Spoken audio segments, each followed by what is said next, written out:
Greetings, and welcome back to the Resident Evil Retrospective. Resident Evil 1996, the game that changed horror forever. Back in the early 90s, Capcom wanted to create a new kind of horror game. They handed the project over to Shinji Mikami, a guy who had never even worked on horror before. Wait, didn't he make the Game Boy Roger Rabbit? Never mind. Inspired by the 1989 Famicom game Sweet Home, which had creepy mansion vibes and survival mechanics, Mikami set out to make a game where players weren't just scared by monsters, but were scared of wasting resources trying to fight them. Development wasn't easy. Originally planned for the Super Nintendo, Resident Evil was one of Capcom's first game developed for the PlayStation, and that meant learning 3D from scratch. The team originally wanted first-person perspective at first, but that was scrapped because they just couldn't make it work. Instead, they went with the pre-rendered backgrounds we all love and the static camera angles, partly for the atmosphere, but also because the PlayStation just couldn't handle the 3D environments at the time. Then there was the infamous voice acting. Oh boy.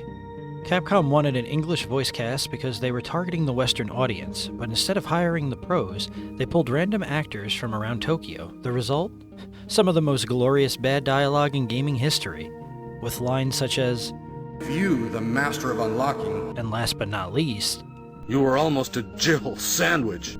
Absolute gold. The premise of this game takes place in July of 1998. The Raccoon City Police Department sends in STAR's Bravo team to investigate bizarre murders in the Arklay Mountains, but they lose contact. STAR's Alpha team is sent in to find them, and within minutes of landing, everything goes to hell. And this is where you come in. You play as either Jill Valentine or Chris Redfield, two members of Alpha Team, with their own strengths and of course struggles. And by frustrating, let's not forget the tank controls. They weren't just bad design, Mikami specifically chose them to make players feel vulnerable.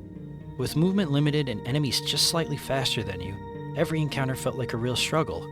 It could be frustrating for sure, but it also made every bullet, healing item, and every safe room feel like a lifeline.